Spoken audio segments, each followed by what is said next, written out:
علیکم، ہم novel start کرتے ہیں۔ نمل گولف کلب کے سبزہ زاروں پر زمردی قالین سا چڑھا لگتا تھا۔ فضا میں آتے سرما کی مہک تھی۔ گھاس بھی گویا لمبا لیٹا یہ نرم گرم دھوپ سینک رہا تھا۔ وہ دونوں گھاس پہ آگے چلتے جا رہے تھے۔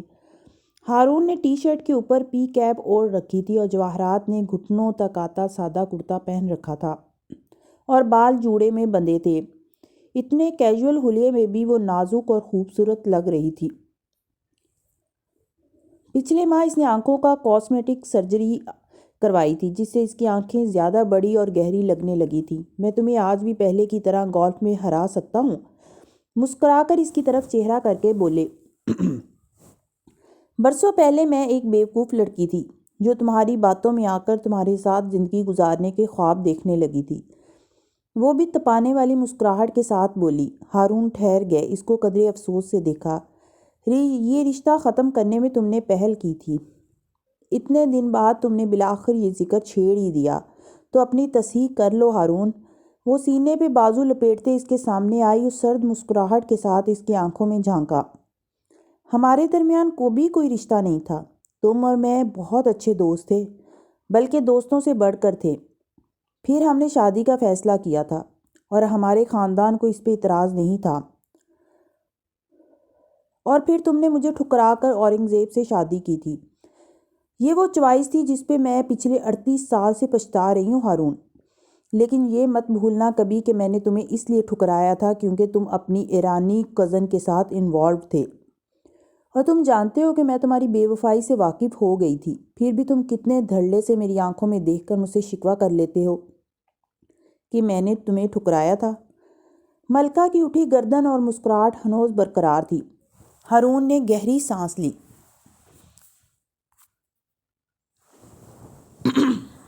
تمہیں اتنی پرانی باتیں یاد ہیں؟ اورنگزیب کی موت کے بعد ان 2 سالوں میں؟ 1 سال 10 ماہ، اس نے مکانکی انداز میں تصحیح کی۔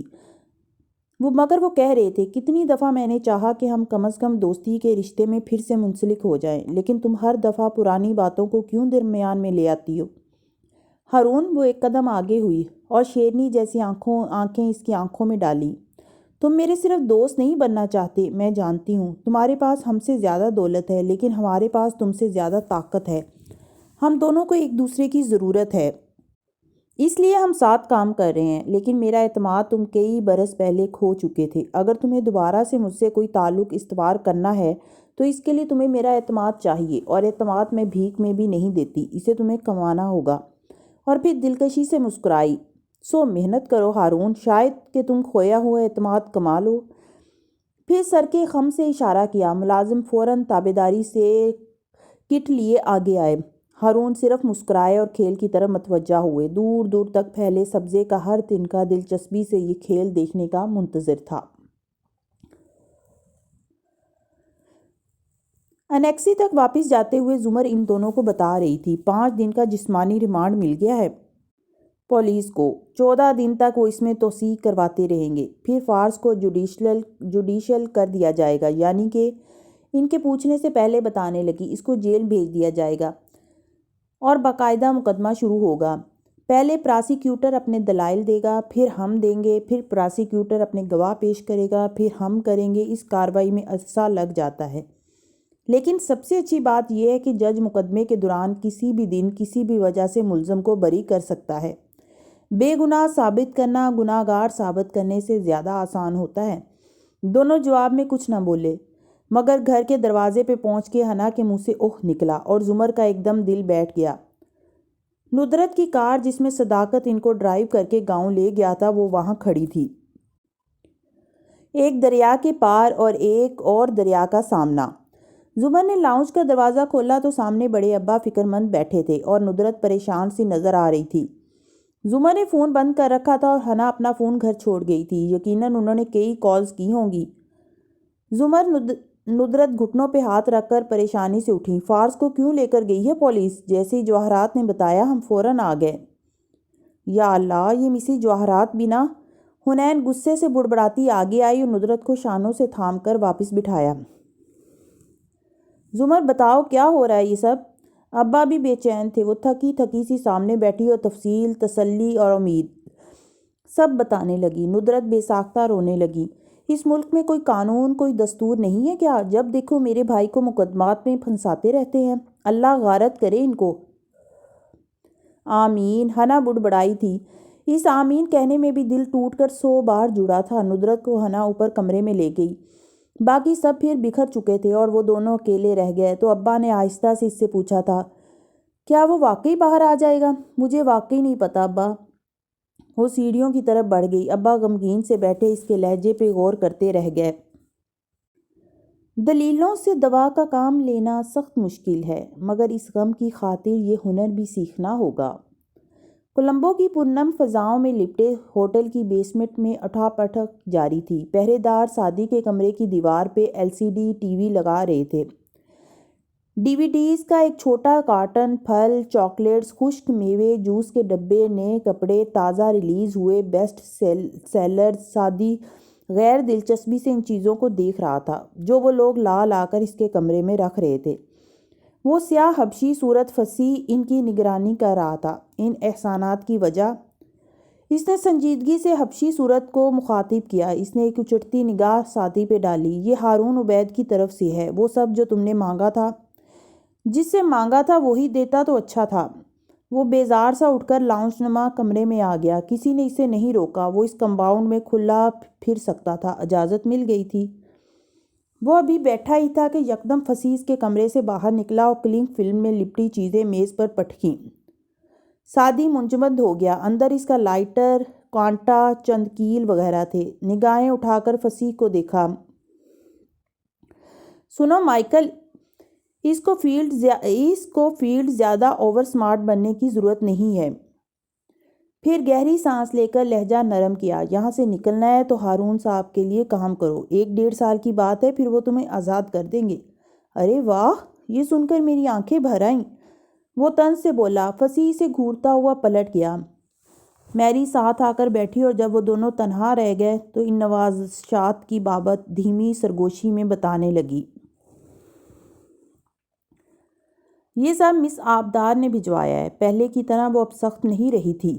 شاید لمبی قید سے تنگ آ گئی تھی، مگر اس لڑکی سے بچ کر رہنا۔ ایک اور گڈ کاپ؟ اس نے شانے اچکائے۔ نہیں سعدی، وہ اس کو سمجھا نہیں پا رہی تھی۔ وہ بری نہیں ہے، مگر وہ بہت چالاک ہے۔ دراصل وہ خطرناک ہے۔ دیکھو، اس کے باپ کو مصری جواہرات نے شادی کے لیے ٹھکرایا تھا، مگر ان دونوں کے درمیان اب بھی بہت کچھ باقی ہے۔ دوستی، کاروبار، چنگاریاں۔ ذرا سانس لینے کو رکی۔ سعدی بے دلی سے سن رہا تھا۔ اور آبدار ہے تو بہت اچھی، مگر میں اس کے ساتھ ہمیشہ غیر آرام دہ رہتی ہوں۔ اس نے اپنی ماں کو کم عمری میں کھویا تھا، پھر امریکہ چلی گئی۔ سنا ہے وہاں ایک دفعہ یہ ڈوبنے لگی تو ہاشم نے اس کی جان بچائی۔ تب ہاشم کی شادی کو شاید 1 سال ہوا تھا۔ اس دن کے بعد اس کا دل شہری سے اوچاٹ ہو گیا۔ اسے شہری میں صرف خامیاں نظر آتی تھیں، مگر میں گواہ ہوں ہاشم نے اس سے بے وفائی نہیں کی، نبھانے کی بھی کوشش کی۔ مگر آبدار، وہ ہاشم کے دل میں رہتی ہے، اس لیے اس سے دور رہنا سعدی۔ تو ہاشم نے اس سے شادی کیوں نہیں کی؟ اسے پہلی دفعہ دلچسپی ہوئی۔ ہاشم اپنی طلاق اور باپ کی موت کے بعد سے بہت مصروف رہا ہے، لیکن اب چونکہ وہ دونوں ایک شہر میں ہیں، وہ اسے اپنانے کا ضرور سوچے گا۔ لکھ کر رکھ لو۔ رکھ لیا۔ لیکن اگر ہاشم اس کی اتنی پرواہ کرتا ہے تو اس کو میرے پاس بھیجنا نہیں چاہیے تھا۔ اسے جانے کیوں افسوس ہوا؟ یہی میں سمجھ نہیں پا رہی۔ ہاشم نے کیوں آنے دیا اسے؟ میری نے سر جھٹکا، تبھی دروازے پر آہٹ ہوئی۔ میری جلدی سے کچن کی طرف چلی گئی۔ برقی دروازہ کھلا اور اسے سرخ اسکارف کی جھلک دکھائی دی تو اٹھ کھڑا ہوا۔ وہ اسی سپاٹ اور معصوم چہرے کے ساتھ چلتی آ رہی تھی۔ سعدی پر ایک نظر ڈالی، ساتھ موجود گارڈ سے مقامی زبان میں کچھ کہا اور آگے بڑھ گئی۔ چند لمحوں بعد وہ گارڈ کی معیت میں اسی 2 کرسیوں والے کمرے میں داخل ہوا تو آبدار سینے پہ بازو لپیٹے ادھر ادھر ٹہل رہی تھی۔ ابرو سے گارڈ کو جانے کا اشارہ کیا۔ وہ دروازہ بند کر کے چلا گیا تو وہ اس کی طرف گھومی۔ تم نے کہا اللہ نے کسی آدمی کے سینے میں 2 دل نہیں بنائے۔ تم نے ٹھیک کہا تھا۔ آدمی کے پاس ایک ہی دل ہوتا ہے، مگر میں آدمی نہیں ہوں۔ مطلب؟ وہ مشتبہ نظروں سے اس کو دیکھ رہا تھا جو دروازے کی طرف پشت کیے کھڑی تھی۔ ڈور نمبر 4، مجھے کرنل خاور کی مدد کرنی ہے۔ سو مجھے تمہارے وکیل کا نام چاہیے۔ اگر تم مجھے بتا دو کہ تو میں تمہاری مدد بھی کروں گی، کیونکہ میرے 2 دل ہیں۔ میں غیر جانبدار ہوں۔ اور تم میرے لیے کیا کرو گی؟ وہ اب بھی مشکوک نظریں اس پر جمائے ہوئے تھا۔ یہ فارس غازی نے تمہارے لیے بھیجا ہے۔ اس نے سینے پہ لپٹے بازو کھولے اور ایک ہاتھ میں پکڑا طے شدہ کاغذ دور سے دکھایا۔ وہ اس سے چند قدم کے فاصلے پہ کھڑی تھی۔ میں کیسے یقین کروں کہ تم جھوٹ نہیں بول رہی؟ میری شکل پہ لکھا ہے کہ میں جھوٹ نہیں بول رہی۔ خیر تم اس کی لکھائی پہچان لینا، یہ اسی نے لکھا ہے، لیکن کاغذ والا ہاتھ پہلو میں گرا دیا۔ میں تمہیں یہ تب دوں گی جب تم مجھے وکیل کا نام بتاؤ گے۔ سادی آنکھوں کی پتلیاں سکیڑے کتنے ہی لمحے اسے دیکھتا رہا۔ فارس غازی کو معلوم ہے میں کہاں ہوں، کس کے پاس ہوں؟ اس کو سب معلوم ہے۔ اب نام بتاؤ۔ وہ جیسے فیصلہ کر کے آئی تھی۔ تم سچ کہہ رہی ہو، ٹھیک ہے۔ اس نے گہری سانس لی۔ لیکن میں وکیل کا نام صرف ہاشم کو بتاؤں گا۔ ہاشم درمیان میں کہاں سے آ گیا؟ اس کے ابرو ناخوشی سے بھینچے۔ درمیان میں نہیں، سادی نے غور سے اسے دیکھتے کہا، وہ اس وقت تمہارے پیچھے کھڑا ہے۔ آبدار کرنٹ کھا کر دروازے کی طرف پلٹی۔ وہاں کوئی نہیں تھا، لیکن اس سے پہلے کہ وہ سنبھلتی، سادی نے ایک دم جھپٹ کر اس کے ہاتھ سے کاغذ کھینچ لیا۔ سب اتنی تیزی سے ہوا کہ اس نے اگلے ہی لمحے خود کو ششدر اور خالی ہاتھ کھڑے پایا۔ قید خانہ انسان کو بہت کچھ سکھا دیتا ہے مس۔ محفوظ سا مسکرا کر وہ چند قدم پیچھے ہٹا اور کاغذ کھول کر ایک نظر ان الفاظ پر ڈالی۔ پھر نگاہ اٹھا کر دیکھا، وہ شاک سے نکل آئی تھی اور غصہ اس کی آنکھوں میں ابھر رہا تھا۔ واپس کرو، گارڈز کو بلا لو، وہی مجھ سے چھین سکتے ہیں اب یہ۔ اوکے فائن، اب تمہیں یہ مل گیا، اب مجھے نام بتا دو۔ ذرا بے بسی بھری خفگی سینے پہ بازو لپیٹے بولی۔ سادی نے ایک دفعہ پھر ان حروف کو پڑھا، کچھ دیر سوچتا رہا، پھر کاغذ اس کی طرف بڑھا دیا۔ میں نے کہا نا، ہاشم کو بتا دوں گا، نام تو اسی کو بتاؤں گا۔ آبی نے آہستہ سے کاغذ تھاما، کچھ دیر لب کاٹتی رہی، غصہ قدرے کم ہوا۔ تمہیں سمجھ آ گیا وہ تمہیں کیا کہنا چاہتا ہے؟ کا کیا مطلب ہوا؟ اچنبھے سے استفسار کیا۔ خودکشی، وہ جل کر بولا تھا۔ اس پیغام پہ جیسے اسے غصہ آیا تھا۔ اس نے کہا تھا یہ تمہاری آزادی کا پروانہ ہے۔ ان کا دماغ خراب ہے۔ آبدار چند قدم کا فاصلہ عبور کر کے اس کے سامنے آ کھڑی ہوئی اور اس کی آنکھوں میں دیکھا۔ اس آدمی کا دماغ ہرگز خراب نہیں ہے۔ تم نہیں جانتی فارس قاضی کو، وہ جھلایا۔ وہ ہاتھوں سے سوچتے ہیں، ان کا غصہ ان کی ججمنٹ کو دھندلا دیتا ہے، اسی لیے ہمیشہ مصیبت میں پھنس جاتے ہیں۔ وہ کچھ نہیں کر سکتے۔ میں یہاں اتنے مہینے سے قید ہوں، ان کو معلوم ہے میں کہاں ہوں، پھر بھی مجھے بچانے نہیں آئے۔ وہ شکوہ کر گیا تھا۔ سادی یوسف، مجھے نہیں پتا تم انسانوں کو کتنا پہچانتے ہو، لیکن میں ایک عاملِ تنویم ہوں، مجھے انسانوں کو پڑھنا آتا ہے، اور جس فارس غازی سے میں ملی تھی وہ ویسا نہیں ہے جیسا تم اس کو جانتے ہو۔ شاید وہ کبھی ویسا رہا ہو، لیکن اب نہیں ہے۔ مجھے نہیں پتا ان حروف کا کیا مطلب ہے، لیکن تمہیں ایک بات ذہن میں بٹھا لینی چاہیے۔ اس کی بھوری آنکھوں کو دیکھتے ہمدردی سے آواز آہستہ کی۔ تمہیں یہاں سے نکالنے کوئی نہیں آئے گا، نہ میں، نہ فارس غازی، نہ تمہارے خاندان میں سے کوئی اور۔ تمہیں یہاں سے صرف ایک شخص نکال سکتا ہے، اور اس کا نام سادی یوسف ہے۔ تمہیں اپنے آپ کو خود ریسکیو کرنا ہوگا۔ آپ کے گارڈز کی مہربانی سے انہوں نے میری لاک پک بھی آج چھین لی ہے۔ لاک پک؟ اس کی آنکھیں تعجب سے پھیلیں۔ تمہیں لگتا ہے یہ لاک پک سے کھلنے والے دروازے ہیں یا ریٹینا سینسرز لگے ہیں؟ سادی یوسف، ان کو یہ گارڈز بھی نہیں کھول سکتے۔ ویسے میں نے تمہاری پروفائل پڑھی تھی جو فصیح نے بنا کر دی تھی۔ تم فارس غازی نہیں ہو جو ہر لاک کھول لو گے یا ان گارڈ سے ہاتھا پائی کر کے یہاں سے بھاگ جاؤ گے۔ نہ تمہیں لڑنا آتا ہے، نہ گن چلانی آتی ہے، اور نہ ان دروازوں کے لاکس کھولنا آتے ہیں۔ فصیح نے بتایا تم نے ہاشم کے ڈاکومنٹس بھی چرائے تھے، مگر تم کمپیوٹرز میں بھی اتنے اچھے نہیں ہو، ان کی انکرپشن کو بھی نہیں کھول سکے۔ نہ تم اچھے بلیک میلر ہو، نہ ہی پڑھائی میں تم کوئی بہت ہی اعلیٰ اور عرفہ تھے۔ وہ ٹیلنٹ جو تمہارے ارد گرد کے لوگوں کے پاس ہیں وہ تمہارے پاس نہیں ہیں۔ سادی کی آنکھوں میں شدید ناگواری ابھری۔ سو تمہارا مطلب ہے مجھے کچھ نہیں آتا؟ ایکچولی جب تمہارے باپ نے مجھے قید نہیں کیا تھا اور میں اپنی دنیا میں رہ رہا تھا، تب لوگ مجھے بہت پسند کرتے تھے۔ کبھی سوچا لوگ تمہیں کیوں پسند کرتے تھے؟ ہر شخص کے پاس ایک خاص ٹیلنٹ ہوتا ہے۔ تم لاک پکس جمع کرنا چھوڑ دو کیونکہ وہ تمہارا ٹیلنٹ نہیں ہے۔ تمہیں ایک ہی چیز کرنی آتی ہے زندگی میں، اور اسی چیز کی وجہ سے لوگ تمہیں پسند کرتے ہیں۔ سادی کے ابرو تعجب سے اٹھے۔ کیا تمہاری باتیں؟ واٹ؟ اسے عجیب سا لگا۔ سادی تمہاری قائل کر لینے والی زبان ہی تمہارا سب سے بڑا ٹیلنٹ ہے۔ تم لوگوں کو کنونس کر سکتے ہو، میں نہیں کر سکتا۔ اسے خود بھی یقین نہیں آیا تھا۔ کیوں؟ کیا تم نے ابھی مجھے کنونس نہیں کیا کہ ہاشم میرے پیچھے کھڑا ہے؟ وہ چونک کر اسے دیکھنے لگا۔ آبی نے سر جھٹکا۔ آل رائٹ، میرا کام ختم ہوا، تم جانو اور ہاشم جانے۔ وہ ایک گہری نظر اس پر ڈالتی باہر نکل گئی۔ سادی ناخوشی سے کھڑا انہی الفاظ کو سوچتا رہا۔ اپنوں کی مشکلوں سے بوجھل سا دل ہے رہتا۔ اکتوبر کے وسط سے موسم بدلنے لگا تھا۔ سرما کی پہلی دستک سنائی دے رہی تھی، مگر تھانے کے اندر وہی خوف، وحشت اور تشدد کا موسم تھا۔ وہ ایک کمرے میں کرسیوں پر بیٹھے تھے۔ زمر کی وجہ سے اس کو چند سہولتیں مل جاتی تھیں، جن میں یہ وقت بے وقت کی ملاقاتیں شامل تھیں۔ وہ خاموش، سنجیدہ سا پلکیں سکوڑ کر احمر کو دیکھ رہا تھا، جبکہ وہ وضاحت دے رہا تھا۔ دیکھو مسز زمر نے مجھے واقعی ہائر کیا تھا، لیکن تمہیں پھنسانے کے لیے نہیں۔ میں کلائنٹ پریویلیج کے تحت تمہیں نہیں بتا سکتا تھا۔ کیوں ہائر کیا تھا اس نے تمہیں؟ اس کی چبھتی نظریں احمر پہ جمی تھیں۔ وہ تو میں تمہیں اب بھی نہیں بتا سکتا، کیونکہ یہ ورک کے خلاف ہے۔ اگر یہ تب غلط تھا تو اب بھی غلط ہے۔ وہ بتا دیں تو الگ بات ہے، لیکن مجھے اپنی دوستی بہت عزیز ہے، اس لیے میری طرف سے اپنا دل صاف کر لیا۔ اور کچھ؟ اس کا لہجہ ٹھنڈا اور نگاہیں ہنوز پرتپش تھیں۔ احمر گہری سانس لے کر پیچھے ہوا، پھر سوچتے ہوئے کندھے اچکائے۔ مطلب تم واقعی سوچ سکتے ہو کہ چڑے مسز زمر تمہیں یوں جیل بھجوا سکتی ہیں؟ میں بہت کچھ سوچ سکتا ہوں، مگر انہوں نے ایسا کچھ نہیں کیا غازی، تو ثابت کرو۔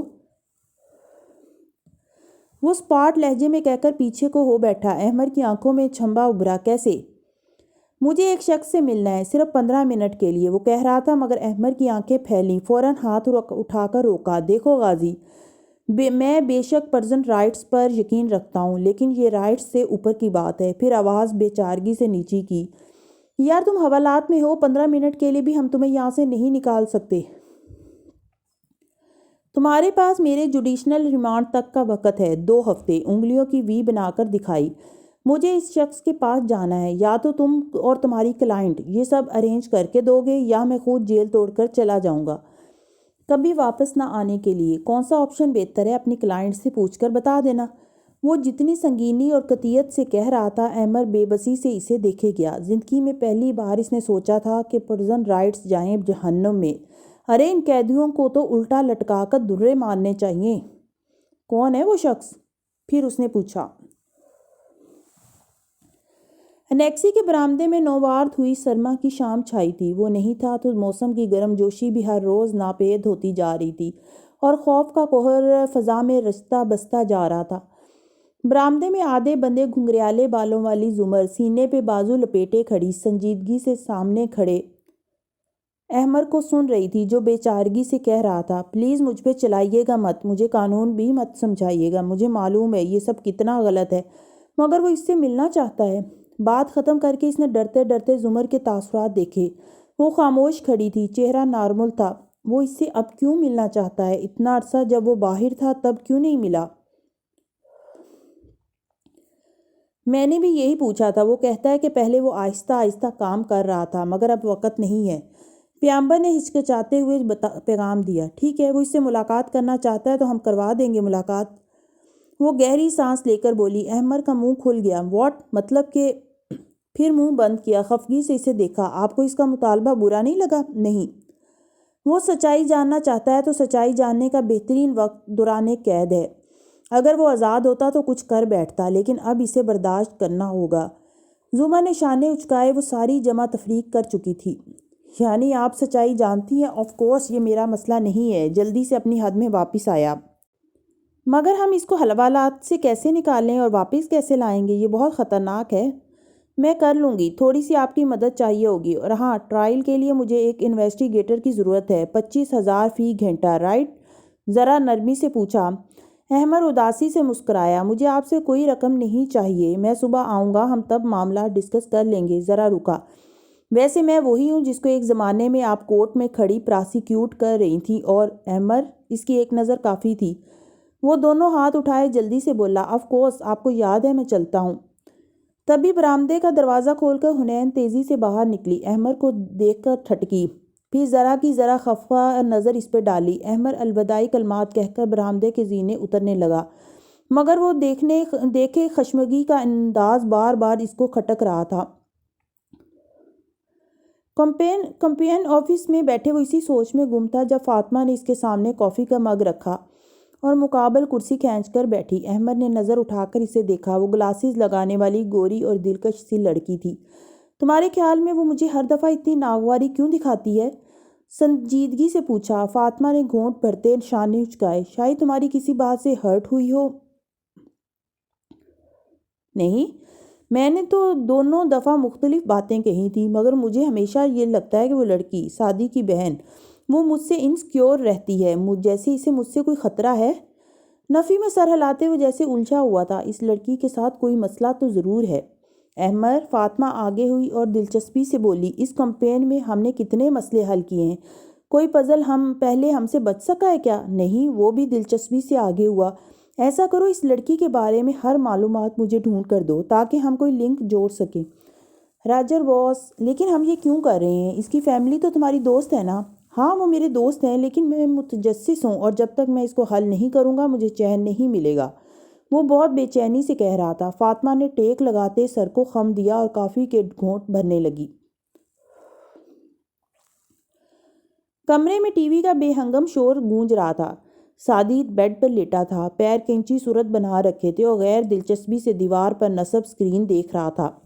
دی گوسٹ اینڈ دی ڈارکنیس، جو وہ کتنی دفعہ گزرے برسوں میں دیکھ چکا تھا، اس قید خانے میں سخت کبیدہ خاطر لگ رہی تھی۔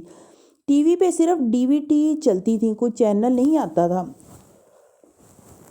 اکتا کر اس نے ٹی وی بند کیا۔ کمرے کی خاموشی عجیب لگنے لگی۔ اس نے سر ہاتھوں میں گرا لیا اور سوچنے کی کوشش کی کہ وہ اتنا بے سکون کیوں ہے، مگر اگلے ہی لمحے چونکا۔ اسکرین میں سکون کب اور کس کو ملا تھا جو اسے ملے گا؟ بھلے وہ ٹی وی اسکرین ہو، کمپیوٹر اسکرین ہو یا موبائل اسکرین۔ اسکرین سستی بے سکونی اور بیزاری عنایت کرتی ہے۔ اگر یہ اللہ کے ذکر سے خالی ہو۔ وہ اٹھا اور باتھ روم چلا گیا۔ کچھ دیر بعد گیلے ہاتھ پیر اور چہرے کے ساتھ باہر نکلا اور اپنا قرآن لے کر اسٹڈی ٹیبل پہ آ بیٹھا۔ پتہ ہے کیا، اللہ تعالیٰ اس اسکرین کی نماز اور قرآن کے ساتھ ہمیشہ ایک جنگ چھڑی رہتی ہے۔ جتنی زیادہ ہماری زندگیوں میں اسکرین آتی ہے اتنی ہماری نمازیں کم ہوتی ہیں، اور جتنی نماز آتی ہے اتنی اسکرین خود بخود جانے لگتی ہے۔ ہم بیک وقت دو دل نہیں رکھ سکتے، حیا سے عاری دل اور مومن کا دل، یہ ایک سینے میں ایک ساتھ نہیں رہ سکتے۔ خیر، آج کون سی سورت پڑھوں؟ اس نے صفحے پلٹتے سوچا۔ وہی بے ترتیب قرآن کی روٹین۔ وہ چند صورتیں آگے پیچھے سے پڑھتا تھا، مگر تم کو صرف وہی قصہ سنایا جاتا ہے جب وہ چیونٹیوں کی صورت پڑھتا تھا۔ سو آج بھی اس نے النمل کھول کر تعوذ اور تسمیہ پڑھا۔ میں اللہ کی پناہ مانگتا ہوں دھتکارے ہوئے شیطان سے، شروع اللہ کے نام سے جو بہت مہربان اور بار بار رحم کرنے والا ہے۔ بے شک اس نے آیات دیکھیں۔ ملکہ سبا کو سلیمان علیہ السلام کا خط مل چکا تھا، اور اس کو پڑھنے کے بعد کا قصہ کچھ یوں تھا۔ وہ کہنے لگی، اے سردارو، مجھے میرے کام میں مشورہ دو۔ تمہارے حاضر ہوتے ہوئے میں خود سے کوئی قطعی فیصلہ نہیں کرنے والی۔ انہوں نے کہا، ہم قوت والے ہیں اور سخت زور والے، اور معاملہ تمہارے ہاتھ میں ہے، تو دیکھ لو کہ تم کیا حکم دیتی ہو۔ سو کیا مطلب ہوا ان آیات کا؟ سعدی دانت سے نچلا لب دبائے سوچنے لگا۔ سلیمان علیہ السلام کے مکتوب کریم جس میں لکھا تھا کہ میرے پاس مطیع و فرما بردار بن کر چلی آؤ۔ اس کے بعد ملکہ اپنے لیڈر سے مشورہ لیتی ہے، کسے کیا کرنا چاہیے۔ مشورے کے لیے یہاں پر افتونی کا لفظ استعمال ہے، یعنی مجھے فتویٰ دو۔ اللہ تعالیٰ اپنے مشورے کا لفظ نہیں استعمال کیا، فتوے کا کیا۔ فتویٰ کہتے ہیں کسی مشکل مسئلے کے جواب کو۔ مجھے اس سے یہ سمجھ آیا اللہ تعالیٰ کہ فتویٰ جواب ہوتا ہے، جب مانگا جائے تب دیا جائے، یہ نہیں کہ جگہ جگہ اٹھتے بیٹھتے ہم ہر کسی پہ فتوے لگاتے جائیں۔ اور ملکہ کا قصہ ایک طرف، ہمارے ہاں ہر گلی کا مولوی اور ہر یونیورسٹی کا اسلامک پروفیسر بھی فتوے لگا دیتا ہے، جبکہ اسلام میں ہر کوئی فتوے دینے کا اہل نہیں ہوتا۔ مفتی کا مقام حاصل کرنے کے لیے خاص تقاضے پورے کرنے ہوتے ہیں۔ وہ کہہ رہا تھا اور کمرے کے وحشت ناک سناٹا آہستہ آہستہ سکنیت بھری خاموشی میں بدل رہا تھا۔ ویسے انسان کو ہمیشہ مشورہ کرنا چاہیے۔ مشورہ انسان کو رسوائی سے بچا لیتا ہے۔ بہترین مشورہ اللہ سے مشورہ ہوتا ہے اور بہترین فتویٰ دل کا فتویٰ ہوتا ہے۔ آخری فتویٰ۔ خیر، اس نے صفحے کو دیکھا۔ ملکہ نے مشورہ مانگا تو سرداران قوم نے اپنی طاقت بھی واضح کر دی اور آخری فیصلہ بھی ملکہ کے ہاتھ میں دے دیا۔ پھر آگے کیا ہوا؟ وہ پڑھنے لگا۔ وہ کہنے لگی کہ بے شک جب بادشاہ کسی بستی میں داخل ہوتے ہیں تو وہاں فساد کرتے ہیں اور وہاں کے رہنے والے عزت دار لوگوں کو ذلیل کر دیتے ہیں، اور وہ اسی طرح کیا کرتے ہیں۔ سعدی کو کچھ یاد آیا۔ اللہ تعالیٰ یہ آخری الفاظ اور وہ اسی طرح کیا کرتے ہیں، ان کے بارے میں دو آراء ہیں، ہے نا؟ پہلی رائے یہ ہے کہ یہ ملکہ کا ہی قول ہے، مگر مجھے دوسری رائے زیادہ بھلی معلوم ہوتی ہے کہ یہ اللہ تعالیٰ کا تبصرہ ہے ملکہ کی بات پہ کہ واقعی طاقت کے نشے میں گم لوگ دوسروں کی عزتوں کی پرواہ کہاں کرتے ہیں۔ کمرے کی وحشت کسی حد تک کم ہو چلی تھی۔ اس کا منتشر ذہن دھیرے دھیرے کئی دن بعد فوکس کر پا رہا تھا۔ وہ عربی میں اگلی آیات پڑھنے لگا۔ اور بے شک میں بھیجنے والی ہوں ان سلیمان علیہ السلام کی طرف ایک ہدیہ، پھر دیکھتی ہوں کہ ہمارے قاصد کس چیز کے ساتھ لوٹتے ہیں۔ واہ ملکہ، مشورہ آپ نے ضرور مانگا سرداران قوم سے، لیکن آخر میں کی تو آپ نے اپنی ہی مرضی۔ وہ مصنوعی سا خفا ہوا۔ مجھے ہمیشہ یہ آیات پڑھتے ہوئے لگتا ہے کہ ملکہ ایک تو اپنے لیڈرز کو چیک کر رہی تھیں، دوسرا وہ جنگ کی بجائے امن کے پیغام کو جسٹیفائی بھی کر رہی تھیں۔ چیونٹیوں کی ملکہ کی طرح وہ بھی اپنی قوم کے لیے مخلص تھیں اور سب کا سوچتی تھی۔ وہ قطعی فیصلہ کر سکتی تھی، مگر تھی وہ ایک عورت تھی۔ اس کو ایک فیصلہ لینے سے پہلے بہت سے لوگوں کو اس فیصلے کی وضاحتیں اور صفائیاں دینا تھیں۔ وہ ملکہ ہو کر بھی چونٹی تھی، مگر وہ درست تھی۔ عورت اگر کبھی خاندان میں دب بھی جائے، جارحیت کا جواب بھی صلح صفائی سے دے اور بظاہر چونٹیوں کی طرح آندھی اور خاموش زندگی بھی گزار رہی ہو، تو وہ کوئی بری بات نہیں ہوتی۔ بہت سے لوگوں کے سکون کے لیے اپنی انا کی قربانی دینا برا کیسے ہو سکتا ہے بھلا؟ سعدی نے سر جھٹکا اور توجہ سے اگلی آیات کی طرف پڑھنے لگا۔ تو جب وہ قاصد آئے سلیمان کے پاس تحفے لے کر، تو وہ کہنے لگا، کیا تم مال کے ذریعے میری مدد کرنا چاہتے ہو؟ تو جو اللہ نے مجھے عطا کر رکھا ہے وہ اس سے بہتر ہے جو اس نے تم کو عطا کر رکھا ہے، بلکہ اپنے تحفوں کے ساتھ تم خود ہی خوش ہوتے ہو۔ واپس جاؤ ان کے پاس، ورنہ البتہ ہم ضرور ان کے پاس ایسے لشکر لائیں گے جن کے مقابلے کی طاقت ان میں نہ ہوگی، اور ہم ان کو ان کی بستی سے ذلیل کر کے نکالیں گے اور وہ پست ہو کر رہیں گے۔ سبحان اللہ! سعدی نے گہری سانس لی۔ تحفے تحائف دینا پسندیدہ عمل ہے۔ آپ صلی اللہ علیہ وآلہ وسلم بھی دیا کرتے تھے، لیا بھی کرتے تھے، مگر سلیمان علیہ السلام نے کیوں یہ تحفہ قبول نہیں کیا؟ کیونکہ یہ رشوت تھی۔ رشوت اس شے کو کہا جاتا ہے جو جائز کو ناجائز یا ناجائز کو جائز بنانے کے لیے دی جائے۔ ملکہ کا تحفے بھیجنا اس امر کی نشاندہی تھا کہ وہ معاملہ خوشامد سے رفع دفع کرنا چاہتی تھی، مگر سلیمان علیہ السلام ایسے پھندوں میں نہیں آتے تھے۔ وہ رکا۔ مگر وہ کیوں نہیں آتے تھے ایسے پھندوں میں؟ کیا اس لیے کہ وہ پیغمبر تھے؟ نہیں، بلکہ اس لیے کہ اس نے آیت میں ہی جواب ڈھونڈا، اس لیے کہ انہوں نے اپنی نعمتوں کے بارے میں اعتراف کیا کہ یہ مجھے عطا کی ہیں اللہ نے، اور یہاں ان کے لاؤ لشکر، جنات، پرواز کی سواریاں مراد نہیں ہیں۔ یہاں مراد ہے پیغمبری، کتاب کا علم، اللہ کا قرب۔ تو جو اللہ کے آگے سجدے میں سر رکھتا ہو، اس کا سر ان پھندوں میں نہیں پھنستا۔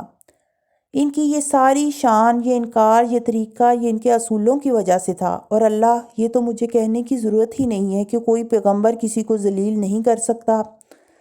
یہاں ذلیل کرنے اور پست کرنے سے مراد جنگ کی خون ریزی ہے۔ سلیمان علیہ السلام ملکہ کے پورے ملک کے عوام کی آخرت کی فکر کر رہے تھے۔ اگر ملکہ اور سرداران قوم نے اسی طرح پورے ملک کو سورج کی پرستش میں لگائے رکھا، تو اس قوم کو درست راہ دکھانے کے لیے حکمران طبقے کو جنگ کے ذریعے ملک سے نکالنا بھی برا سودا نہ تھا۔ وہ آیات اتنی دلچسپ تھیں کہ سعدی کو وقت گزرنے کا احساس ہی نہیں ہو رہا تھا، حالانکہ اسے سب یاد تھا کہ آگے کیا ہوگا، مگر قرآن ہر دفعہ انسان پہ نئے طریقے سے اترتا ہے۔ اب سلیمان علیہ السلام کے دربار کا منظر بتایا جا رہا تھا۔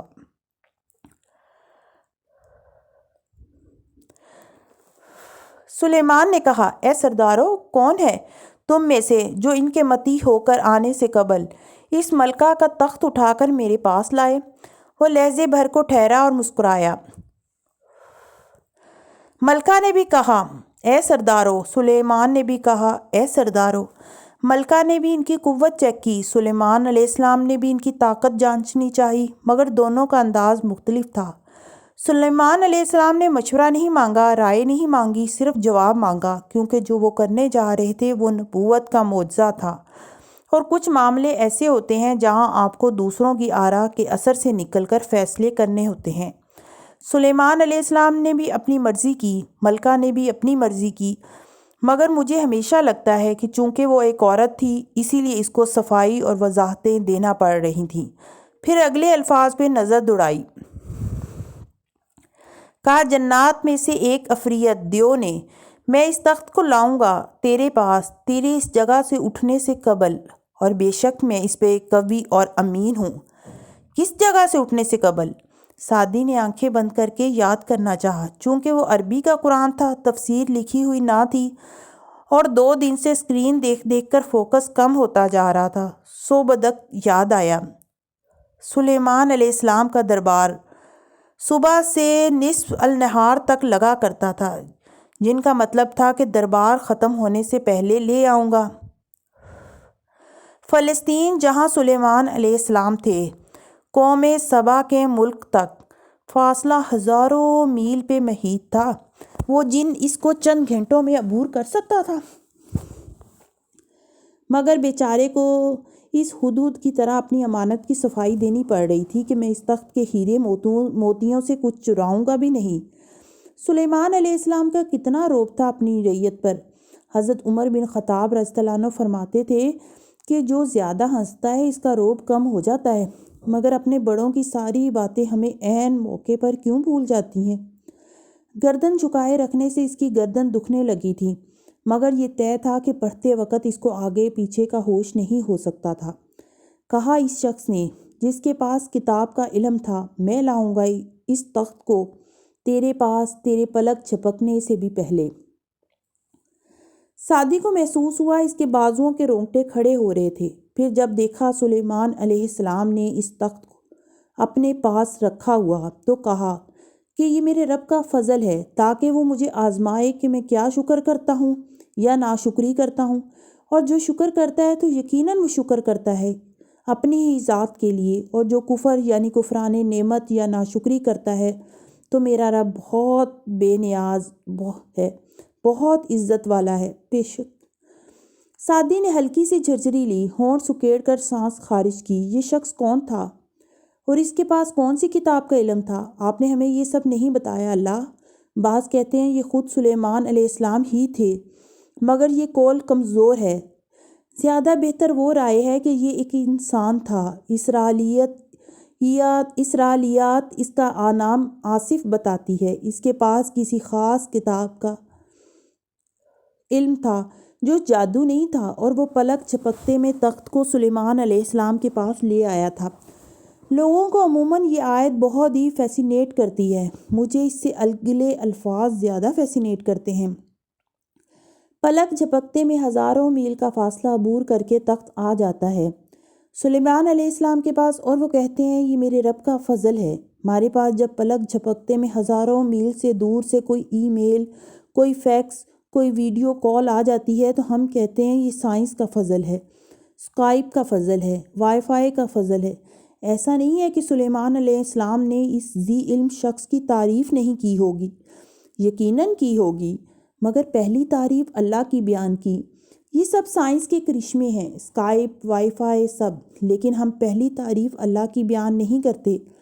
اللہ ہمیں نعمتوں سے اس لیے نہیں نوازتا کہ ہم بہت نیک ہوتے ہیں، بلکہ اس لیے نوازتا ہے کہ ہم ان کے بعد بھی نیک رہتے ہیں یا نہیں۔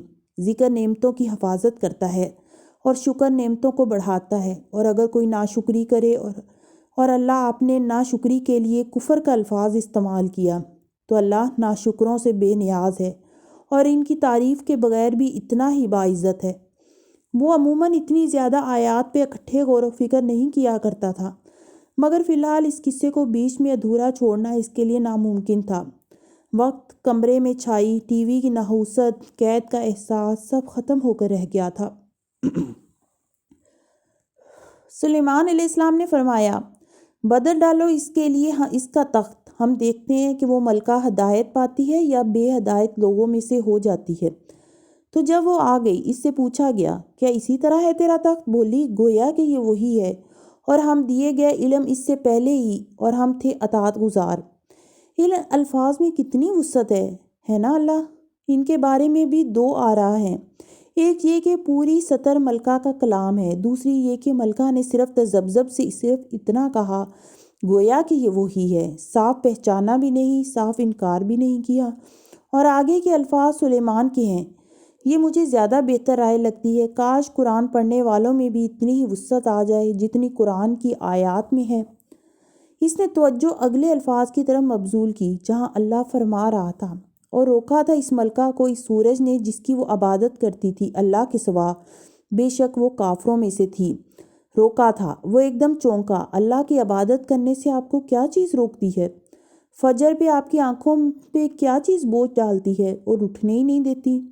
صرف نیند میں اتنی طاقت نہیں ہوتی، یہ وہ چیزیں ہوتی ہیں جن کی آپ اللہ کے سوا عبادت کرتے ہیں۔ عبادت کہتے ہیں عاجزی اور انکساری سے، کسی کے سامنے جھک جانے کو۔ مجھے یاد آ رہا ہے اللہ، آپ نے ایک جگہ قرآن میں بتوں کی عبادت کرنے والوں کے لیے یہ الفاظ استعمال کیے تھے، کیوں ہو تم ان کے آگے جم کر بیٹھنے والے؟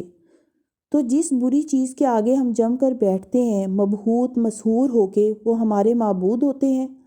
پلٹ کر ایک خفا نگاہ ٹی وی کی تاریک سکرین پر ڈالی، اور جتنی زیادہ ان معبودوں کی مداخلت زندگی میں بڑھے گی، اتنی نماز کم ہوگی، یہ تو طے ہے۔ پھر اس نے دھیان آج کے سبق کی آخری آیت پر لگایا۔ کہا تھا ملکہ سے داخل ہو جا محل میں جو شیشوں کا بنا تھا، تو جب اس نے دیکھا شیشے کے فرش کو، سمجھی اس کو حوض اور پنڈلیوں سے لباس اوپر اٹھا لیا۔ تو فرمایا سلیمان علیہ السلام نے، بے شک وہ ایک محل ہے، چکنا شیشے کا بنا۔ تو کہنے لگی، اے میرے رب، بے شک میں نے ظلم کیا اپنی جان پر، اور میں اسلام لاتی ہوں سلیمان علیہ السلام کے ساتھ اللہ رب العالمین کے لیے۔ شیشے کا محل؟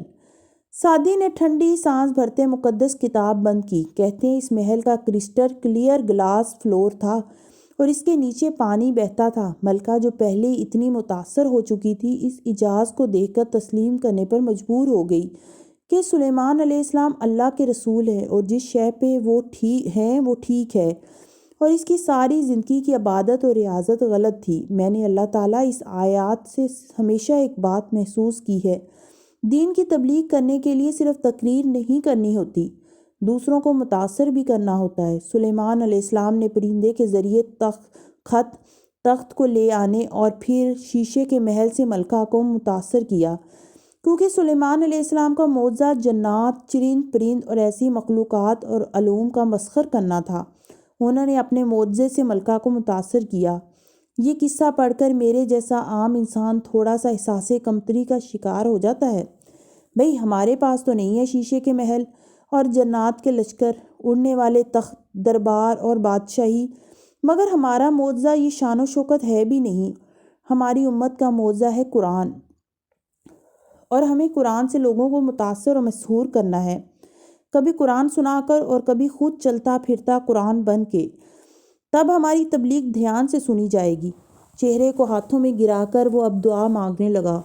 چونکہ تلاوت ختم ہو چکی تھی تو کمرے کی وحشت ویسی ہی محسوس ہونے لگی، گویا کہ وہ پہلے سے بہت کم تھی، مگر وہ وہاں موجود تھی۔ یہ چیزیں تیزی سے ختم نہیں ہوا کرتیں۔ سعدی نے نوٹ بک اٹھائی اور اس پر وہی الفاظ لکھے جو فارس نے لکھے تھے، HAMAN۔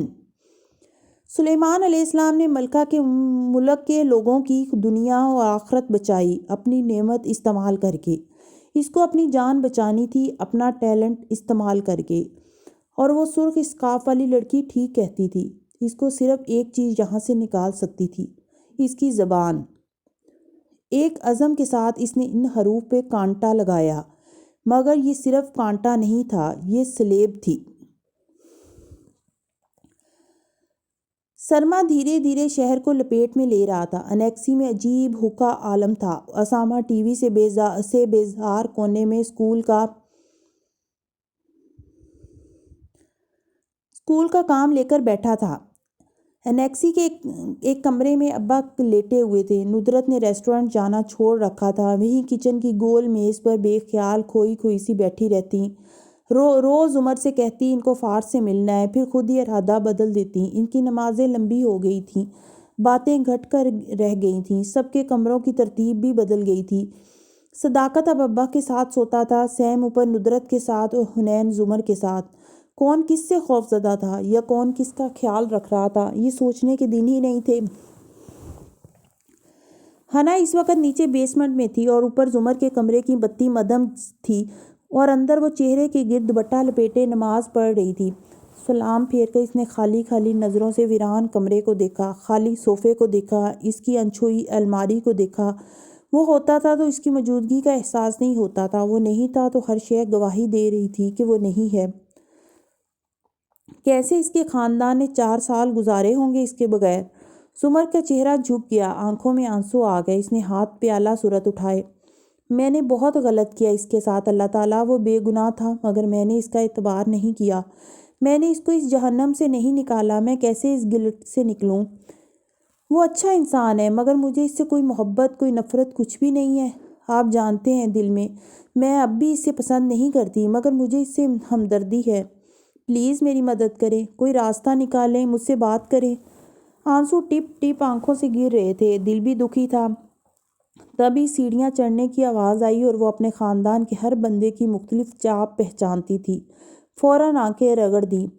دروازہ کھلا اور حنین اندر داخل ہوتی دکھائی دی، پھر بیڈ پہ گرنے سے انداز میں لیٹ گئی۔ دفتن گردن اونچی کر کے اسے دیکھا، وہ جائے نماز طے کر کے کھڑی ہو رہی تھی۔ میں کتنی دیر پہلے آئی تھی، آپ تب بھی نماز پڑھ رہی تھیں؟ اتنا وقت تو لگ ہی جاتا ہے، وہ رسان سے کہتی میز پر جائے نماز رکھتی دوپٹے کو کھولنے لگی۔ ہنا کوہنی کے بل اونچی ہوئی اور ہتھیلی سے تلے گال رکھ کر اسے دیکھا۔ آپ اتنی لمبی نماز میں کیا پڑھتی ہیں؟ ساری مسنون دعائیں۔ وہ رخ موڑے کھڑی اپنے دوپٹے سے بال آزاد کر رہی تھی۔ کون سی ساری دعائیں؟ میں تو سبحانک اللہم پڑھتی ہوں، پھر سورۃ فاتحہ، پھر قل ھو اللہ، پھر رکوع، سجدہ، اتحیات، درود، رب جلنی اور پھر سلام۔ چٹکی میں ہنا کی نماز ختم ہو گئی تھی۔ تم ہر سٹیپ کی صرف ایک دعا پڑھتی ہو؟ رخ ابھی تک موڑے وہ بال برش کرنے لگی۔ ہاں تو ہر سٹیپ کی ایک ہی دعا ہوتی ہے، ہمیں مولوی صاحب نے ایسے ہی سکھائی تھی بچپن میں۔ زمر اس کی طرف گھومی، آنکھوں کا گلابی پن اب کم تھا۔ اور مولوی صاحب نے کہاں سے سیکھی تھی نماز؟ اپنے مولوی صاحب سے، سوری مطلب حدیث کی کتابوں سے، گڑبڑا کر تصحیح کی۔ ہم سب کو نماز سکھائی ہے رسول اکرم صلی اللہ علیہ وآلہ وسلم نے۔ انہوں نے ہر سٹیپ کی کئی دعائیں سکھائی تھیں۔ یہ بھی فرمایا کہ جو 3 دفعہ سبحان ربی الاعلیٰ سجدے میں پڑھتا ہے تو اس کا سجدہ تو ہو جاتا ہے مگر وہ ادنا درجے کا ہوتا ہے۔ کیا مطلب ہم سبحان ربی الاعلیٰ نہ پڑھا کریں؟ اف، میں نے یہ کب کہا کہ نہ پڑھا کریں؟ یہ تو لازمی ہے پڑھنا، مگر رکوع و سجود کو اعلیٰ یعنی بہترین بنانے کے لیے دوسری دعائیں بھی پڑھنی ہوتی ہیں۔ نماز ان کے بغیر بھی ہو جاتی ہے مگر ان کے ساتھ زیادہ اچھی ہوتی ہے۔ دوسری دعائیں؟ وہ اٹھ کر بیٹھ گئی، ایک دم پریشان۔ ہاں بھائی بھی شاید پڑھتا تھا مگر مولوی صاحبان کیوں پوری نماز نہیں سکھاتے؟ کیونکہ وہ ایک 6 سال کے بچے کو ایک دم بوجھل نہیں کرنا چاہتے اور یہ گمان کرتے ہیں کہ بڑا ہو کر خود ہی سیکھ لے گا۔ یہ ساری دعائیں احادیث کی صحیح کتب میں جو ہیں، جن میں کوئی شک کی گنجائش نہیں، مگر بڑے ہو کر کوئی بھی نہیں سیکھتا کیونکہ 90% مسلمانوں کو علم ہی نہیں ہوتا کہ نماز کی اور دعائیں بھی ہیں، یا یہ کہ قل ھو اللہ کی جگہ قرآن کی دوسری صورتیں بھی پڑھی جا سکتی ہیں۔ اور وہیں ڈریسر کے سٹول پر بیٹھی بال برش کرتے کہہ رہی تھی۔ حنین الجھ گئی تھی۔ تو وہ جو ہم سنتے ہیں کہ ہمارے بزرگ لمبی لمبی نمازیں پڑھتے تھے، وہ اس لیے کہ وہ ان میں تمام دعائیں پڑھتے تھے؟ بالکل۔ میں سمجھی الفاظ لٹکا لٹکا کر پڑھتے ہوں گے، سوری، ذرا شرمندہ ہوئی۔ اچھا مجھے بھی بتائیں کون سی دعائیں پڑھنی ہے؟ ہنا، وہ ہنا کی طرف گھومتے اپنے مخصوص انداز میں مسکرائی۔ تم ایک باشعور لڑکی ہو، پڑھی لکھی ہو، تمہیں نصیحت کرنا میرا کام ہے، تمہیں منہ میں نوالے دینا میرا کام نہیں ہے۔ میں ناصح ہوں، استاد نہیں۔ تم اگر ناولز پڑھ سکتی ہو، کمپیوٹر استعمال کر سکتی ہو تو تم احادیث کی کتابیں کھول کر خود کھول کر ساری دعائیں بھی تو یاد کر سکتی ہو۔ تمہیں اپنی نماز کو اعلیٰ بنانے کے لیے خود محنت کرنی ہوگی۔ اچھا، اس کا چہرہ اتر گیا۔ ایک دو دعائیں بتا دیتی تو کیا ہوتا، اس نے دل میں سوچا۔ اور تم بالکل بھی نماز نہیں پڑھتی ہو حنا، اس نے نرمی سے کہا تھا۔ حنین لب کاٹتے بستر پر لکیریں کھینچنے لگی۔ دیکھیں، میں فجر میں اٹھ نہیں پاتی۔ فجر نہ پڑھوں تو باقی پڑھنے کا کیا فائدہ؟ فائدے نقصان کے لیے نماز نہیں پڑھی جاتی، ایکسرسائز اور صحت کے لیے بھی نہیں پڑھی جاتی۔ نماز اللہ کو خود سے راضی رکھنے کے لیے پڑھی جاتی ہے۔ دیکھو، حجاب کرنا یا نہ کرنا ایک اچھی مسلمان اور کم اچھی مسلمان لڑکی میں فرق کرتا ہے۔ سچ اور جھوٹ مومن اور منافق میں فرق کرتا ہے، مگر نماز مسلمان اور کافر میں فرق کرتی ہے۔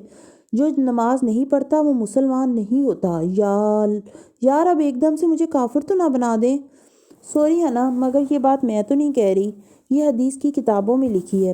نماز کے بغیر ہم مسلمان کیسے ہو سکتے ہیں؟ مگر زمر، مجھ سے فجر پہ نہیں اٹھا جاتا۔ آپ کو لگتا ہے میں کوشش نہیں کرتی؟ کرتی ہوں، الارم بجتا ہے، امی بھائی سب اٹھاتے ہیں، مگر میں نہیں اٹھ سکتی۔ وہ رانسی ہوئی۔ الارم کلاک باتھ روم میں رکھ کر سویا کرو، اٹھ جاؤ گی۔ ایک وقت کے لیے اتنی نصیحت کافی تھی۔ وہ بال لپیٹتے اٹھی۔ اب بتاؤ، جو کام میں نے تمہیں دیا تھا وہ کر لو گی؟ اچھا، اب یوں دل محسوس کر نہ بیٹھو، تمہیں تو اتنی ساری قرآنی صورتیں حفظ ہیں، جب تک نماز کی دعائیں نہیں ملتی انہی کو سورہ اخلاص کی جگہ پڑھ لیا کرو۔ یاد تو ہے نا وہ چونکی۔ جی یاد ہیں۔ جلدی سے نگاہیں جھکائیں اور ٹیبلٹ سامنے کر لیا۔ ایک حافظ قرآن کے لیے کسی دوسرے کو یہ بتانا یا سمجھانا کہ وہ قرآن بھول چکا ہے بہت مشکل اور بہت تکلیف دہ تھا۔ اس رات سعدی اپنے کمرے میں آنکھوں پہ بازو رکھے لیٹا تھا، نیند میں تھا، جب ایک دم اس کے وجود میں بے چینی سی پھیلی۔ وہ جھٹکے سے اٹھ بیٹھا، چہرے پہ ہاتھ پھیرا۔ If, the ghost and the darkness اتنی دفعہ دیکھنے کے باعث خواب میں بھی جنگلوں اور شیروں والے آ رہے تھے۔ وہ فلم کا منظر مسلسل پوری رات خواب میں دیکھتا رہا تھا۔ کیا زندگی میں یہ غارت گر کم تھے جو اب خواب میں بھی انہی کو دیکھنا ہوگا؟ وہ دائیں جانب کروٹ لیتے گال تلے دونوں ہاتھ رکھے اسی فلم کی کہانی سوچنے لگا۔ وہ نیشنل جیوگرافک ٹائپ کے چینل نہیں دیکھتا تھا۔ اس کا خیال تھا کہ انسانوں کے مسائل زیادہ توجہ طلب ہیں۔ مسز کاردار دیکھتی تھیں ایسے شوز، اکثر اس کو بتایا کرتی تھیں۔ وہ سونے کی کوشش کرتے ہوئے آنکھیں موندے گھوم پھر کر اسی نہج میں سوچنے لگا۔ جوہرات، وہ مادہ غارت گر کی کہانی، اور اگلی ملاقات میں اس کی بے عزتی کرنا۔ وہ میری سے بات کر رہا تھا۔ ان کو اچھا نہیں لگا تھا، اس کا ذہن نیند میں ڈوب رہا تھا۔ میری کے الفاظ کی بازگشت ہر سو پھیل رہی تھی۔ وہ مجھ سے خائف رہتی تھی سعدی، مجھے ان کو مجھ سے کوئی ڈر ہو، جیسے ان کی ایما پر فیونا نے مجھے نوکری سے نکلوایا۔ آخری دفعہ میں نے ان کو دیکھا تھا اورنگ زیب کے باتھ روم کے پچھلے دروازے سے نکلتے۔ پچھلے دروازے یعنی بیک ڈور؟ پچھلا دروازہ۔ وہ ایک دم بجلی کی سی تیزی سے اٹھ بیٹھا۔ اس کا سانس تیز تیز چل رہا تھا اور چہرے پہ پسینہ تھا۔ گھبرا کر وہ بستر سے اترا اور ساری بتیاں جلا دیں۔ پیشانی پہ ہاتھ پھیرا، جسم کانپ رہا تھا۔ پھر جلدی سے دروازہ کھٹکھٹایا۔ چست گارڈ نے فوراً کھولا۔ میری کو بلاؤ، وہ ٹھیک نہیں لگ رہا تھا۔ گارڈ نے آواز دی۔ میری نیند سے بھری آنکھوں سے بھاگتی آئی۔ کیا ہوا؟ وہ پریشان ہو گئی۔ سعدی نے اسے اندر آنے دیا، پھر دروازہ بند کر دیا۔ اس کمرے میں کوئی سننے کا آلہ، کوئی ریکارڈر تو نہیں ہے نا؟ نہیں، یہ لوگ اتنے فارغ نہیں ہیں کہ تمہاری باتیں سنیں۔ کیا ہوا ہے؟ تم نے مسز کاردار کو اورنگ زیب کاردار کے باتھ روم سے نکلتے دیکھا تھا نا؟ وہ سانس روکے اس کو دیکھتے پوچھ رہا تھا۔ میری کے چہرے کا رنگ بدلا، آہستہ سے صوفے پہ بیٹھی۔ ہاں، وہ تیزی سے اس کے سامنے پنجوں کے بل بیٹھا۔ اگر مسز کاردار کے وہاں سے نکلتے وقت اورنگ زیب زندہ تھے تو انہوں نے وہ دروازہ ضرور لاک کیا ہوگا۔ میں نے سنا تھا ہاشم نے باتھ روم کا دروازہ توڑ کر مردہ باپ کو وہاں سے نکالا تھا۔ یاد کرو میری، یاد کرو، وہ دروازہ توڑنے سے پہلے پچھلا دروازہ چیک کیا تھا کسی نے؟ وہ لاکڈ تھا۔ میری خواب کی اسی کیفیت میں بولی تھی۔ کس نے چیک کیا تھا؟ تم نے؟ میں کرنے لگی تھی، مگر مسز کاردار نے مجھے نوشیروان کو بلانے بھیجا، انہوں نے ہی چیک کیا تھا۔ سعدی نے تھکی تھکی سانس اندر کھینچی۔ اور جب دروازہ ٹوٹا تو میں نے دیکھا پچھلے دروازے کی کنڈی کھلی تھی۔ سعدی، میں فلپینو میڈ ہوں، میں گھر کے چپے چپے پہ نظر رکھتی ہوں۔ مجھے اچھی طرح یاد ہے کنڈی کھلی تھی، مگر جب میں ڈاکٹر کو کال کر کے آئی تو کنڈی بند تھی۔ وہ اب بھی گویا نیند میں بول رہی تھی۔ اور تمہیں ڈاکٹر کو کال کرنے مسز کاردار نے بھیجا ہوگا۔ میری نے اس بات میں سر ہلایا اور سادی اٹھا اور اسٹڈی ٹیبل کی کرسی کھینچ کر بیٹھا۔ وہ گہری سوچ میں گم لگتا تھا۔ میری جیسے نیند سے جاگی ہو۔ تم بھی وہی سوچ رہے ہو جو میں سوچ رہی ہوں سادی؟ شش۔ اس نے ہونٹوں پہ انگلی رکھی۔ دیواروں کے کان ہوتے ہیں میری، اور یہ بات کسی اور کو نہیں معلوم ہونی چاہیے۔ پھر انگلیاں بالوں میں پھنساتے سر نیچے گرا لیا۔ میری اب بھی بے یقین تھی، مگر وہ حیران نہیں تھی۔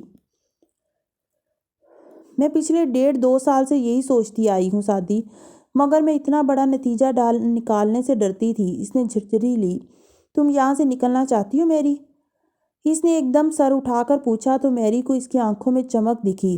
مجھے صرف اپنی ملازمت واپس چاہیے۔ ٹھیک ہے، ہم اس معلومات کو استعمال کریں گے۔ چھوڑو اس سب کو سادی، بھول جاؤ۔ وہ خائف ہوئی۔ سادی زخمی سا مسکرایا۔ جب یوسف علیہ السلام کے ساتھی قیدیوں نے اپنے اپنے خوابوں کی تعبیر سنی تو فوراً بولے کہ ہم تو مذاق کر رہے تھے، اور اپنے خواب سے مکر گئے۔ مگر یوسف نے کہا جب درست تعبیر بیان کر دی جائے تو وہی بات ضرور ہوگی۔ میں یوسف نہیں ہوں، میں صرف ایک قیدی ہوں، اور قید خانے کے خواب خطرناک ہوتے ہیں میری۔ یہ طے ہے کہ ہم میں سے ایک سولی چڑھے گا اور دوسرا اپنے پرانے مقام پہ واپس آ جائے گا۔ تم خطرہ مول لینے کو تیار ہو میری؟ میری نے تذبذب سے اس بات میں سر ہلایا۔ سادی نے سر پھر سے ہاتھوں میں گرا لیا۔ نیند جانے کتنے دن کے لیے اڑ چکی تھی، اسے ابھی تک یقین نہیں آ رہا تھا وہ 2 سال کیوں نہ سمجھ سکا۔ سرما کی اس سپہر ملاقاتی کمرے میں وہ جیسے ہی داخل ہوا، نگاہ سامنے بیٹھی سارا اور عمل پر پڑی۔ فارس کی آنکھوں میں تفکر ابھرا۔ زمر کا ایک اور احسان کہ سپاہیوں نے انہیں اکیلا چھوڑ دیا تھا۔ سارا نے چہرہ اٹھا کر اسے دیکھا۔ سفید بٹے کے حالے میں اس کا چہرہ زرد سا لگتا تھا۔ سر کے خم سے سلام کیا۔ عمل بھاگتی آگے آئی اور اس سے لپٹ گئی۔ اس نے جھک کر اسے گلے لگایا، پھر ساتھ لیے سامنے آ بیٹھا۔ وہ خوش نہیں لگ رہا تھا۔ آپ کو ادھر نہیں آنا چاہیے تھا۔ تمہیں لگتا ہے میں آنا چاہتی تھی؟ سارا کی آنکھوں میں شکوہ ابھرا۔ عمل پاگل ہو رہی تھی تمہارے لیے۔ یہ پہلی دفعہ نہیں ہے جب تم اسے چھوڑ کر گئے ہو۔ نہ گلہ نہ شکوہ، بس وہ دکھی تھی۔ فارس کے چہرے کا تناؤ قدرے کم ہوا۔ گردن جھکا کر دیکھا۔ وہ بالوں کی اونچی پونی باندھے ٹھوری سینے سے لگائے اس کے ہاتھ کے زخم کے نشان پہ انگلی پھیر رہی تھی۔ آپ کیسی ہیں؟ نگاہیں اٹھا کر سنجیدگی مگر نرمی سے سارا کو مخاطب کیا۔ تم جیل میں ہو، ہم سب کیسے ہو سکتے ہیں؟ تم باہر تھے تو ایک سکون تھا، پتہ نہیں کس چیز کا مگر سکون تھا، اب نہیں رہا۔ میں کچھ دن میں باہر آ جاؤں گا، آپ پریشان مت ہوں۔ میں غصہ ہوں، میں خفا ہوں تم پہ فارس۔ وہ بے بس سی اس کو دیکھ کر کہہ رہی تھی، جس کی شیو ذرا بڑی تھی اور ہونٹوں پہ کٹ کا نشان تھا، مگر آنکھوں میں وہی سپاٹ پن تھا۔ کیوں بار بار مصیبت میں پھنس جاتے ہو؟ ہمیں کب یقین ہوگا کہ تم اب ہمیں چھوڑ کر نہیں جاؤ گے؟ وہ ہلکا سا مسکرایا۔ سب ٹھیک ہو جائے گا سارا۔ پتہ نہیں سب کب ٹھیک ہوگا۔ جو سادی کے ساتھ ہوا، جس طرح ان لوگوں نے اس کو گولیاں ماری، پھر اس کو جانوروں کی طرح پیٹا۔ سارا کی آنکھیں بولتے بولتے گلابی ہو گئیں۔ پھر اس کو اغوا کر کے لے گئے۔ یہ سب پتہ نہیں اب کس کس کے ساتھ دہرایا جائے گا۔ پھر سر جھٹکتے ہوئے ایک پیکٹ عمل کی طرف بڑھایا۔ عمل، دو چاچو کو۔ اور وہ جو سارا کی بات پر ایک دم سے اسے دیکھنے لگ گیا تھا، ذرا چونکا۔ عمل نے فوراً پیکٹ تھمایا اور اس نے پکڑ لیا۔ یہ بابا کا سویٹر ہے، ماما نے کہا سردی بڑھ گئی ہے بارشوں کے بعد سے، تو آپ کو چاہیے ہوگا۔ وہ شرما کر کہہ رہی تھی۔ فارس نے ایک نظر ہاتھ سے بنے بھورے سویٹر کو دیکھا، پھر اس کے سر کے بال ہولے سے تھپکے۔ بولا کچھ بھی نہیں۔ اپنا خیال رکھنا فارس۔ وہ اب جانے کے لیے اٹھ رہی تھی۔ فارس بھی کھڑا ہو گیا۔ عجیب بات ہے سارا، سادی کے بارے میں سوشل میڈیا، پولیس اور رپورٹر سب نے کہا تھا کہ اسے پہلے مارا پیٹا گیا، گولی بعد میں ماری گئی، کیونکہ گولیاں عموماً آخر میں ہی ماری جاتی ہیں۔ مگر اس کے ڈاکٹر نے ایک دن یوں ہی مجھے بتایا کہ ایسا لگتا ہے جیسے اسے پہلے گولیاں ماری گئیں پھر مار پیٹ کی گئی۔ اس میں عجیب کیا ہے؟ وہ واقعی نہیں سمجھی تھی۔ فارس اس کی آنکھوں کا رنگ دیکھتے ہوئے ہلکا سا مسکرایا۔ صرف یہی کہ آپ کو بھی درست ترتیب معلوم ہے۔ سارا کا سانس ایک دم تھم گیا۔ نہیں، میں تو بنا سوچے سمجھے بول رہی تھی، اب تو اپنی باتیں خود بھی یاد نہیں رہتی۔ وہ بدک مسکرائی۔ آف کورس، میں تو یوں ہی کہہ رہا تھا۔ فارس نے سر کو خم دے کر احترام سے اس کے لیے راستہ چھوڑ دیا۔ سارا کے جانے کے بعد آدھے گھنٹے بعد وہ زمر کے ساتھ اسی کمرے میں بیٹھا تھا۔ سارا کے برعکس وہ جو اس ماحول کی عادی تھی، سامنے بیٹھی سنجیدگی سے نوٹ پیڈ پر قلم گھسیٹتی اسے کل کا لاحِ عمل لکھ کر بتا رہی تھی۔ دیواروں کے کانوں کی کیا خبر، ساتھ ہی بار بار شیشے کی چھوٹی بوتل سے پانی کا گھونٹ بھی بھرتی اور رکھ دیتی۔ چونکہ بدقسمتی سے میں تمہاری وکیل ہوں، اس لیے اپنے اور قمر الدین صاحب کے تعلقات کی تفصیل بتاؤ مجھے۔ مجھے یاد نہیں۔ وہ بیزاری سے سر جھٹک کر دوسری طرف دیکھنے لگا۔ فارس، ایسے نہیں چلے گا۔ میں تمہارا کیس کیسے لڑوں گی جب تم مجھے کچھ بتاؤ گے ہی نہیں؟ تو مت لڑے، میں نے نہیں کہا لڑنے کو۔ اس نے سنجیدگی سے اسے دیکھتے شانے اچکائے۔ زمر نے بامشکل ضبط کیا۔ میری بھی مجبوری ہے فارس غازی، کیونکہ میں نہیں بھولی کہ ہم ایک ٹیم ہیں، اس لیے مجھے کچھ تو بتاؤ تاکہ میں ٹرائل کی تیاری کر سکوں۔ وہ ٹیک لگائے ٹانگ پہ ٹانگ جمائی سے دیکھتا رہا۔ مجھے یاد نہیں۔ پھر سڑو حوالات میں۔ وہ کھول کر اٹھی، شیشے کی بوتل اور فائلز اٹھائیں اور دروازے کی طرف بڑھ گئی۔ جیسے اس ملک میں واقعی قانون نام کی کوئی چیز ہے۔ وہ سر جھٹک کر بڑبڑایا تھا۔ زمر دروازے پہ رکی، مڑی نہیں۔ کیا کہا تم نے؟ جائیں زمر بی بی، میرے پاس آپ سے بحث کرنے کا وقت نہیں ہے۔ اس نے ناک سے مکھی اڑائی۔ زمر 2 قدم آگے آئی، فائلز میز پر دھری اور گرائی۔ میں نے پوچھا کیا کہا تم نے؟ میں نے کہا جیسے اس ملک میں واقعی قانون نام کی کوئی چیز ہے۔ زمر کے کان سرخ پڑے، چہرہ دہکنے لگا۔ خالی ہاتھ اور بوتل والا ہاتھ میز پر رکھ کر آگے کو جھکی۔ کیسے کہہ سکتے ہو تم کہ اس ملک میں قانون نہیں ہے؟ اس ملک میں کوئی قانون پہ چلنے والا نہیں ہے۔ اگر اس ملک میں کوئی ایماندار نہ ہوتا تو تمہارا بھائی کیسے ایماندار تھا؟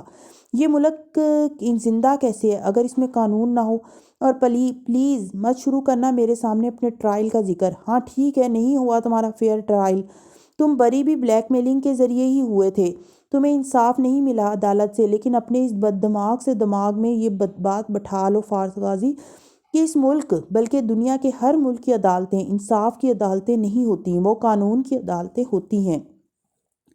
اگر اس ملک میں قانون نہ ہوتا تو مجرموں کو ملک سے راتوں رات بھاگنا نہ پڑتا، لوگ گواہوں کو نہ خریدتے، پاسپورٹ پہ بیک ڈیٹ میں ایگزٹ سٹیمپ نہ لگاتے۔ اگر اس ملک میں قانون نہ ہوتا تو مجرم دھڑلے سے جرم کر کے عدالت میں تسلیم بھی کر لیتے، مگر کوئی نہیں تسلیم کرتا عدالت میں، کیونکہ اسے پتہ ہے اگر تسلیم کر لیا تو فیصلہ قانون کے مطابق ہوگا۔ اسی ملک میں عدالتوں نے کئی دفعہ ہر خطرے اور ہر دھمکی سے بے خوف ہو کر بڑے بڑے نڈر فیصلے بھی کیے ہیں۔ اسی ملک میں بڑے بڑے لوگوں کو ان چھوٹے چھوٹے ججز نے جیل بھیجا ہے۔ اگر اس ملک میں قانون نہ ہوتا تو کوئی ایک شخص بھی رات کو سو نہ سکتا، مگر ہم سب سوتے ہیں، کیونکہ سب کو معلوم ہے کہ ابھی اتنی اندھیر نگری نہیں مچی۔ قانون کمزور ہے، بے بس ہے، مگر وہ ہے، تبھی تو اس سے گلہ ہے۔ اس ملک میں فارس غازی قانون ہے، اور چاہے تم اسے مانو یا نہ مانو، وہ قانون مجھ سے، تم سے، ہم سب سے اوپر ہے۔ اس لیے آئندہ میرے سامنے یہ کہنے کی ہمت نہ کرنا کہ اس ملک میں قانون نہیں ہے۔ سنا تم نے؟ بے ربط سانسوں کے درمیان غصے اور برہمی سے گراتے وہ کہہ رہی تھی، اور وہ خاموشی سے اسے دیکھتا رہا تھا۔ جب زور کا چھناکا ہوا، زمر نے جو کانچ کی نازک بوتل بے حد سختی سے بھینچ رکھی تھی وہ اس کے ہاتھ میں ٹوٹ گئی تھی۔ وہ ایک دم پیچھے کو ہٹی، چھن چھن ٹکڑے نیچے گرے۔ وہ تیزی سے اس کی طرف لپکا، اس کا ہاتھ پکڑا، کانچ اندر بھی لگا تھا اور خون بھل بھل گر رہا تھا۔ تیز تیز سانس لیتی زمر نے ناراضگی سے ہاتھ نکالنے کی کوشش کی، مگر اس نے دوسرے ہاتھ سے اس کی کلائی بھی پکڑ لی۔ پھر ایک خفا نظر زمر کے دہکتے گلابی چہرے پر ڈال کر آہستہ سے کانچ نکالنے لگا۔ درد کی شدت سے اس نے آنکھیں بند کر لیں، پھر فوراً کھول لیں کہ ان میں پانی در آیا تھا۔ یہی چاہتے تھے نا تم کہ میں تمہارے سامنے ٹوٹوں، روؤں؟ آنسو اندر اتارتی وہ اسی برہمی سے بولی تو آواز بھیگ گئی تھی۔ فارس نے کانچ نکالتے چونک کر اسے دیکھا اور جیسے کچھ کہنے لگا تھا، جیسے انکار کرنے لگا تھا، مگر پھر خاموشی سے سر جھکائے کانچ نکالا۔ خون ایک دم تیزی سے بہنے لگا۔ ہتھیلی کے عین وسط میں کٹ لگا تھا۔ اس نے ادھر ادھر کسی چیز کی تلاش میں دیکھا، مگر کچھ بھی نہ تھا، تو ایک ہاتھ سے اس کی کلائی پکڑے، دوسرا ہاتھ ہتھیلی پر رکھ کر دبایا۔ اپنے ہاتھ بھی خون آلود ہونے لگے، چند بوندیں نیچے بھی گری تھی۔ دونوں اسی طرح چند لمحے کھڑے رہے۔ پھر اس نے نظر اٹھا کر دیکھا، وہ انہی گلہ آمیز نظروں سے اسے دیکھ رہی تھی۔ ایک طرف میرے زخموں پہ مرہم لگاتے ہو، کہتے ہو کہ میں روڈ غصہ ور اچھی لگتی ہوں، روتے ہوئے نہیں، اور دوسری طرف کہتے ہو مجھے گرا ہوا، ٹوٹا ہوا، رسوا اور ذلیل ہوا دیکھنا چاہتے ہو۔ ان میں سچ کون سا ہے؟ وہ اسی طرح زخم پہ ہاتھ رکھ کے کھڑا تھا اور وہ پوچھ رہی تھی، اگر وہ ریسٹورنٹ والی باتیں سچ تھیں تو پچھلی ہر بات جھوٹ تھی، یہ بھی جھوٹ ہے۔ اس نے جھٹکے سے اپنا ہاتھ نکالنا چاہا مگر اس نے مزید مضبوطی سے پکڑ لیا۔ اوہ ایک منٹ، خون رکنے دیں۔ پتہ ہے کیا فارس، وہ اسی شاکی انداز میں بولی تھی، تم دو دلوں کے ساتھ جی رہے ہو، ایک میں زرتاشا سے محبت نہ کرنے کا گلٹ ہے، ایک میں مجھ سے بہت زیادہ محبت کر لینے کا گلٹ ہے۔ تمہارے یہ دونوں دل جھوٹ بولتے ہیں۔ زرتاشا سے محبت ہی تمہیں اور تمہاری سوچ سے زیادہ ہی تھی۔ یہ صرف گلٹ نہیں ہے جس کی وجہ سے لڑ رہے ہو اس کے لیے، اور رہی میں، اس نے بھیگی بھیگی بند پلکوں کے اندر آنسو اتارے، اور جب آنکھیں کھولیں تو خشک تھیں۔ تو مجھ سے تمہیں زرتاشا سے کئی گنا زیادہ محبت ہے، مگر وہ اتنی اونچی اور عظیم نہیں ہے کہ تم اس میں ہر چیز معاف کر دو، نہ وہ اتنی کمزور اور کھوکھلی ہے کہ تم اس میں مجھے گرا ہوا دیکھنے کی خواہش کرو۔ اللہ نے نہیں بنائے کسی آدمی کے سینے میں دو دل۔ تمہیں اپنے دل کو ایک جگہ ایک طرف رکھنا ہوگا اور خود سے سچ بولنا پڑے گا۔ فارس چند لمحے اسے دیکھتا رہا، پھر چہرہ جھکائے اپنا ہاتھ ہٹا کر دیکھا۔ ہتھیلی کے کٹ سے بہتا خون رک چکا تھا۔ اسی طرح اس نے زمر کا ہاتھ اوپر کیا اور لبوں سے لگایا، آنکھیں بند کی، چند لمحے، چند سانسیں، پھر چھوڑ دیا اور 2 قدم پیچھے ہٹا۔ اپنا خیال رکھا کریں۔ یہ بھی جھوٹ ہے۔ زمر نے دکھ سے اسے دیکھا اور اپنی چیزیں اٹھائے باہر نکل گئی، پھر الٹے قدموں واپس آئی اور کھلا دروازہ زور سے دے مارنے کے انداز میں بند کیا۔ اس کی دھمک اب کتنی دیر دونوں کے کانوں میں گونجنے لگی تھی۔